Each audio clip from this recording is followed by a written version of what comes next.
fakkaatu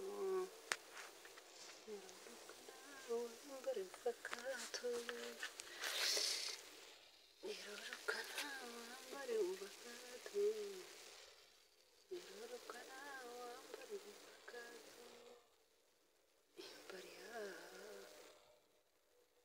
deeynafuu bariyaa yoo dukkanaa waanuma bari'uu hin fakkaatu bariyaa deeynafuu bariyaa dukkanaa eenafuu eroon nageenya waaqessin yaa baay'eetu bilee akkam jirtu fayyaa kaayessanii ani jira galata waaqayyo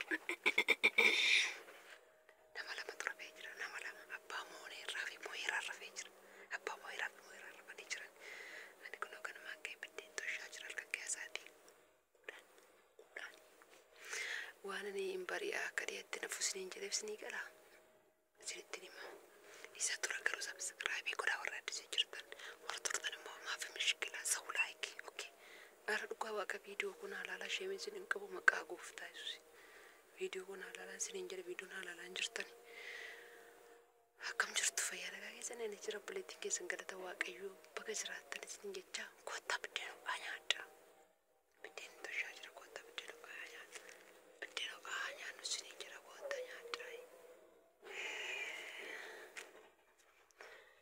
koottaa nyaadhaa isiniin jira akkasuma isiniin jechaa hin bari'aa akka dukkanaa itti nafu hin bari'aa dhiyeessi nafu namnis kaka'aa jiran hirriba waan ta'eef ilma isaati yoo ka'e isaa ka'unni maaliif akka akkana jedhe immoo isiniif hin hima sababan akkana jedheef hin bari'aa jechuun koo sababa maali akka ta'e isinitti hin hima baay'een keenya yeroo mana namaa jirru manni nama baay'ee hin ulfaatti dhugaa dubbachuudhaaf fuula keenya akka mastaawotii keetti ilaalannu bichaatu hin taane jireenya keenya eenyummaa keenya ilaalcha jarri sun nuu qaban yookiis ilaalcha warri bira hojjetaaf jirru sun nuu qaban sana eenyummaa keessa keenya yoo keessatti ilaalle baay'ee ulfaata karaa baay'ee madaalliitu jira karaa baay'eedhaan nu madaalanii warri biyya ormaa hojjennu yookiis hojjechaa jirtan yookiis immoo mana namaa hojjennu jechuudha dhugaa isiniin jedha nama isaanis akkuma keenya garuu madaallii baay'ee miizana baay'eerra nu kaa'aa oolu guyyaa takkittiitti ofiisaanis soofarra ta'anii guyyaa takkittiitti waaqayyo nagaan na oolchi kadhannaa kadhadheera gooftaa nagaan na oolchi hamii namaa fi miti biddeen ho'aa toshaan xiqqoo ishee si wajjin haasaa hin bari'aa dukkanaa'ee nafu kiiloo irra kaa'amtan irratti sin haftanii waan hundumtummoo yeroo qaba sa'aatii qaba gisee qaba hin qaqqaba isiniin jechuuf xiqqoo ishee wajjin haasa'u natti dhaga'ame ishiin turatti yoona ka'e hojii jedhee xumuree isaati qolamoota isheenaa jiru mana arbaanyinaan jiru xumureen ka'a ijoolleen barumsa waan naqaniif ishiitu natti yaadatame mee wajjin haasofna rakkoon qabu sunittan deerra baase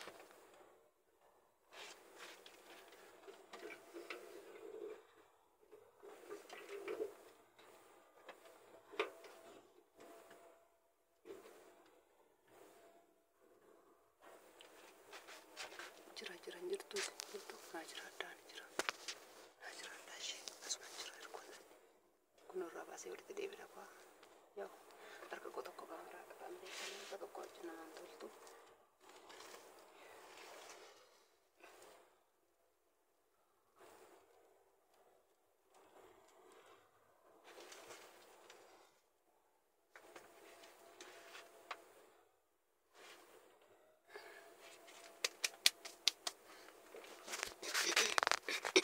maaliifan akkana isiniin jedhe beektu waan akkana isiniin jedheef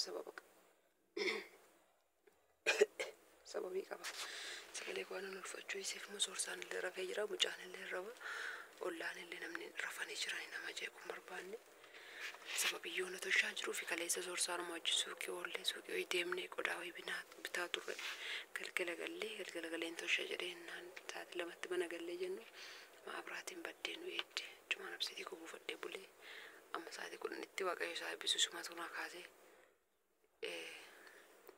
ka'ee toshadhunaan jedhe deebi'ee rafee itti naa lukkisee isiniin jedha hin bari'a wanni isiniin jedhee maali beektu yeroo mana namaa keessa jiru kiraayii illee hin bitatin jechuudha yoom toshadhu gaafadhumoo ituun gaafateen itti toshachuu moo wayyamoo balbala namaa duratti tamtin toshadha maalan godha jedhee gateettiin kun beektu gadi na caba gadi na ulfaata kan namaa waan ta'eedhaaf akka garaa keessanitti waan tokko godhachuu hin dandeessan waan namaatti in ulfaata waan ta'eedhaaf. Waaqayyo immoo waan hundumaa keessatti yeroo qaba. Maqaan Waaqayyoo haa eebbifamu. Allaan keessan haa kabajamu. Uumaan keenya ulfaatu Gooftaan Yesuus Kiristoos. Waan hundumaa keessatti Waaqayyo yeroo qaba. Maaliif naan jedhaa?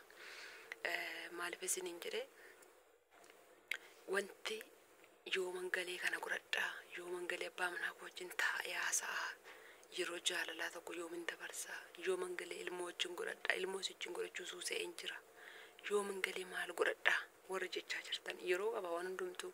Waaqayyo guyyaa isaa eegee waan itti wal qixxeessuun qaba. Akka nuti ariifannutti Gooftaan hin ariifatu. Akka nuti foon keenya jarjarutti, yaadni keenya jarjarutti yeroon illee nu muddamuu dhiifne toon barbaanne finne sa'aatiin sa'aatii isaarra darbee hin bari'u. Sa'aatuma isaatti bari'a, sa'aatuma isaatti dhiya. In qaqqabama. Yoo mangalee isa wajjin jiraadha, yoo mangalee isa wajjin daa'ima godhadha, yoo mangalee nyaata gaarii tokko abbaa manaa koo wajjin nyaadha, yoo mangalee uffannaa wal fakkaatu tokko uffannee abbaa manaa koo wajjin hin deema. Yookaan bakka bashannanaa tokko torbanitti guyyaa tokko na fudhatee bahee wajjin bashannana. In cinqamiinaa yeroo qaba. Yesuus Kiristoos waan hundumaa yeroo isaa wajjin uume. Waan hundumtuu yeroo qaba. Yeroo qaba waan hundumtuu. Ganamni dirqama galgala hin ta'u. Galgalas galgala ta'een ganamaanis ganama ta'e jedheen Gooftaan gaafa uume. Yookaan gaafa tolche. Maaliif akka akkasiin hin jechaa jiru immoo isinitti hima. Waan biraaf miti. Sababa isaa isiniif hin hima waan hin jechaa jiruuf. Yesuusiiti. Anammoo tolchee barbaachifadheera yaaduma maaliif xiqqoo ishee siffaan haasa'e waanuma kana bakka anaafis waan naa ta'e asumaan isinitti hime wanni tokko immoo yeroo akka qabu maatii isinitti hime jedhee itti baasawee dhiifamatti isinirratti shukumse.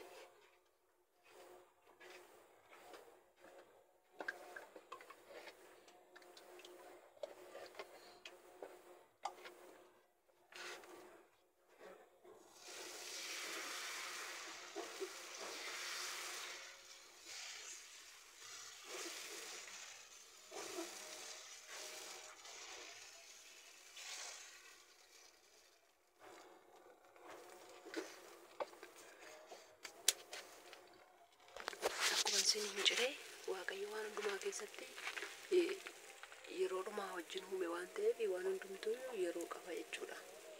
Sinii galeera mana namaatii akka mangoodhaa akkamitti tolchadha mana namaatti ol darbee jechaan ture duraan. Kiristoos immoo yeroo fidee Waaqayyo haa kabajamu. Waaqayyo yeroo fidee jennaani dadhabbii keessanii ani itti hojjedhee yookaan soortaan hojjedhee yookaan ani inni beekumsa qabaatee miti.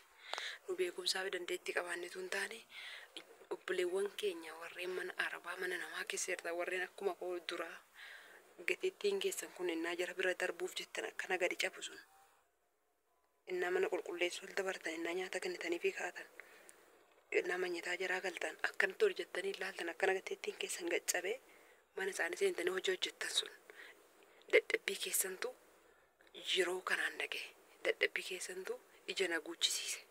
Dadhabbii keessantu halkan keessaa sa'aatii 10 ka'ee nama kan kooti jedhee waan ofiitti hiixatee yookiin sa'aatii 11tti ka'ee kan kooti jedhee waan tokkotti hiixatee kan saasana dhaqee buqqisu na godhe.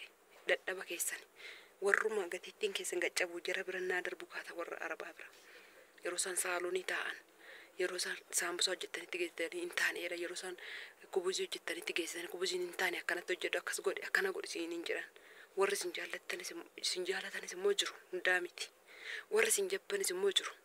Warri sin cunqursanis immoo jiru. Dadhabbii keessantu waanan kaa'e san akka naqee buqqisee itti fayyadamu nagoosise. Innis maal yoo jettan isin nama nagootanii nuuf ilaaltanii jennaan kunoo kana na bitachiiftanii nama kanatti fayyadamu nagootani. Sinii galeera.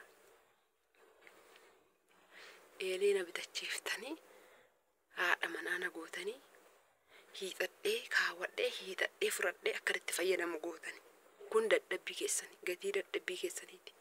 Gatii ilaalcha isin naaf ilaaltaniiti. Gatii sabboon tun wajjin dadhabde gatii haannaan na wajjin dadhabdedha. Gatiin itti baasee omtuun jiru itti dadhabu yoo hojjedhu yoo amma isaanitti hin dadhabne. Amma keessan immoo hin daawwanne viidiyoo koo isin tunaa daawwate waan ta'eef Waaqayyo umurii keessan haa dheeressu. Yeroo qaba wanni kamiyyuu yeroo qaba. Arras Ishiin kunis ammas lagiseedhaan malee boodatti yeroo qabdi. Kunis lagiseedhaan malee har'aafi malee yeroo qaba. Injijjiirama ammoo Waaqayyoon jijjiira yeroo tokko kana. Sinii galee Waaqayyo yerootti jijjiiru hin qaba. Hin muddamiinaa isinis warri madaamin keessin qabdee qoleen keessan ol jechuu dide sun. Dhugaa Waaqayyooti gibbii gaariin galee isa dhuma kana. Gibbii ajaa'ibaan galee Kiristoos yaa eebbisu. Bishaanillee ammoo baara meelikeetti intiniidhaan fiddee naa waraabdutti gommaadhaan gadi ba'ellee waraabu bishaan. Yeroo maaziriin na birartus yeroo inni soorsaa mana jiru yeroo inni hin jirres. Amma bishaan fiddee intiniidhaan naa waraabduttillee baarmee yeroo gommaadhaan naa waraabduttillee wanni natti badee hin jiru gibbisan keessatti. Garuu wanni kan namaaf kan ofii addaan waan barbaadu yoo fidda.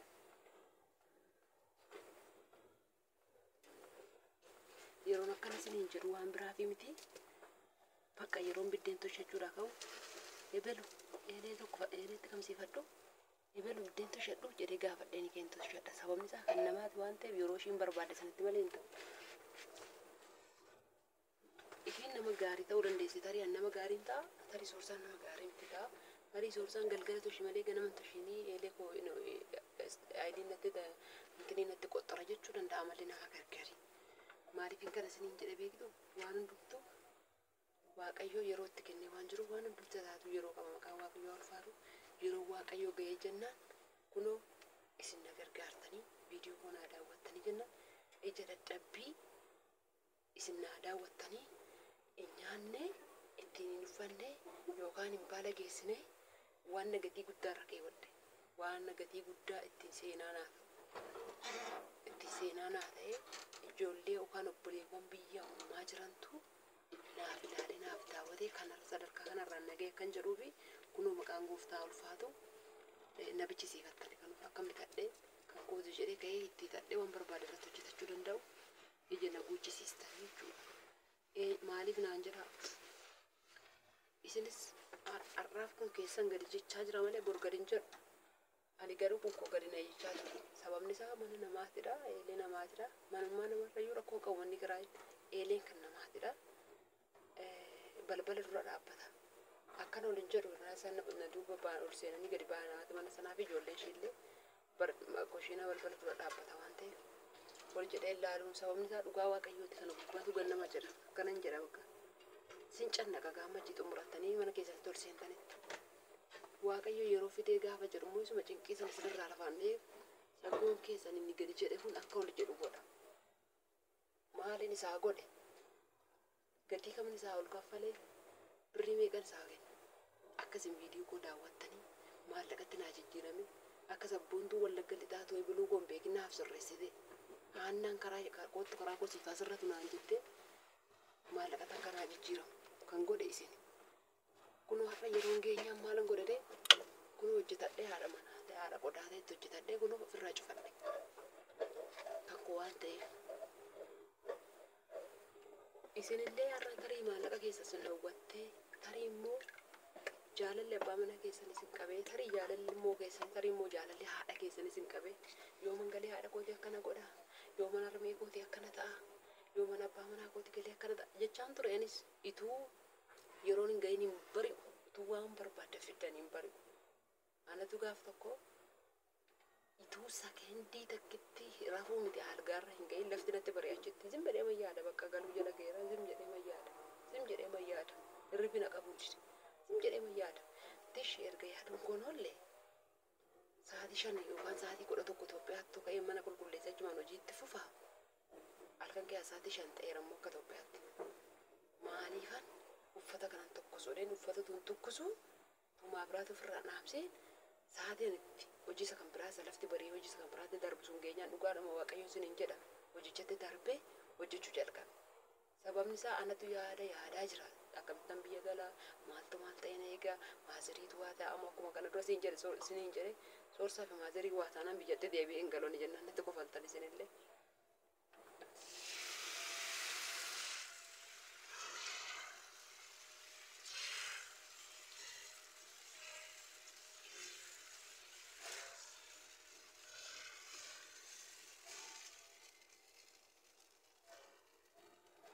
kana irra siniin jedhe isaan lama waan tokko taanan biyyatti deebi'ee hin galu. Kana jennaan natti kolfitanii baay'een keessan yaadattu. Irsaaf jedhaniitu biyyatti galuu dhiisuu waan barbaadetu ta'ee jettanii kolfitan nan jaalladha isaan lama malee waan qabu. Harrayyuu sanuma. Inni waan ilaa ta'e yookaan waan tokko ta'e taanaan haati kulli waa tokko taate taanaan abdii biraa maan qabu. Waaqayyo akkuma jirtutu jiru an abdii biraa hin qabu. Baay'een isaan jaalladha waan ta'eedhaaf. Ituun isa yaaduuni zimmiree tuutu yaada kana yaadu lafti maal ta'e laftan itti sa'aatii isa ganama bari'ee hojii isa kan biraatti fufusuun gahe. Ituu mee rafuu na hafu ansool mallee akka nufirra buufne natti qorre jedhe. Ituun dhaabbadhee carqii tokkosu sa'aatii 11 Itoophiyaa ta'e. Hojiin natti baay'atee fi miti yaada natti baay'ate. Yaadina hanga qaba. Anatu gaaf sana yaadee ituu beelaa ammana la. Bakka ammana tuntunuuf katiin lafti natti bari'e malee Waaqayyo yeroodhuma isaa eegee bariisisa. Anatu yaadee dhimma koo yaadee tan sa'aatiin harkaa deeme malee Waaqayyo yeroodhuma isaa eegee bariisise malee anaaf jedhee ishiin dhalaki dhaabbachaa jirti. Lakki yookaan immoo guyyaa galma ishee dhiyaate kanaaf yaadaa jirti intalli kuni acha sanbutaaf guyyaa kana hin jenne gooftaan gaafuma jedhetti ta'e. Yoo mangalee warra kootii kana godha, yoo mana haadha koo galee kana godha, yoo mangalee heerumaa, yoo mangalee dhirsa koo wajjin akkana ta'a hin jedhiina. Yeroo qaba Waaqayyo waan hundumaatti yeroo isa gadiitti keessanitti ulfaate kana isinirraa fuudhee akkan olsin boquu keessa mee gaafa wayii mataatti baattani mee wayii isin hima. Gaafa madaamiin mana hin jirre yookaan muuzii yookaan abukaadoo yookaan rooba aannan dhadhaa sana yookaan inqulaalii yookaan talbaa daakitanii dibattanii tutushiin dhufiin daftanii dhiqachuu dhattanii yookaan ijoolleen madaamii tokko ishee mana jiraannaan akka isaan sin irratti argina shaarbii dadarrabattanii hidhattanii jirtan mataa keessatti amma akka isinitti ulfaatu beektu keessumaa moora shunkurtii diimaa dibattanii bishaan isaa dibattanii jara dhoksuudhaaf shaarbii dadarrabdanii hidhattan amma akka isinitti ulfaatu beektu gaafa tuushiin dhufiin fiiddanii hidhattanii shaaworii keessan galtanii rifeensa keessa irraa dhiqattan hagam akka qoleen keessan ol jedhu beektu hagam akka keessan gammaduun beektu miti. Waan hundumtuu yeroo qaba gaafa Waaqayyo isinirraa konkolaachise qoleen keessan ol jedha. Waaqayyo dhimee keessan haa dheeressu isinan jaalladha. Naaf jiraadha. Waaqayyo isin faana haa ta'u isinin jaalladha. Viidiyoon dheeratee jira. Tarii waan kana isiniin jechaa jiruufi namni yaada waan baay'ee keessa jiraachuu danda'a. Waaqayyoof immoo ulfinni haa ta'u. Dhugaa dubbachuu yeroo tokko ofii koo ofin tuffadha. Garuu yoo nuuf laalee jedhu immoo karaa keessaa koomentii illee naa barreeffamu koomentiin iyyuu haaf rakkoon qabu. Karaa keessaa karaa himootiin jechooti naan jedhamu sagalee naan jedhamu yoo naa dawwalanillee waan ati jetterraa kanarraa akkanan ta'e kanarraa immoo akkanatti sirradhee kan immoo sirraan baradhee yeroo jettan baay'ee keessi qotti naa qabbana. Waaqayyo umurii keessa naa dheeressu waan nama dubbachaa jiruufis waan hundumtuu immoo yeroo qaba akkasumatti ta'eef hin bari'u ta'eefis hin dhibu yeroo itti godheera gooftaan. Tarii kanarraa waan tokko waan namni dhibbi yoo laale namni lama qofti yoo irraa faayidaa argate ani baay'eetti gammada. Wannan lokeeshinii kana dura hojjedhe irratti baay'een of tuffachaa hojjedhe. Maaliif of tuffachaa hojjedhe namni kompiitara qaba kompiitara isaatiin agarsiisaa hojjetaa waati an akkamittan silkii walirra kaa'ee hojjedhee namoota kanaa gadhiisee irraa namni barata jedhee abdii akkamiin qaba. Moo maal gochaan hojjedhe moo na arrabsu laata koomentiidha.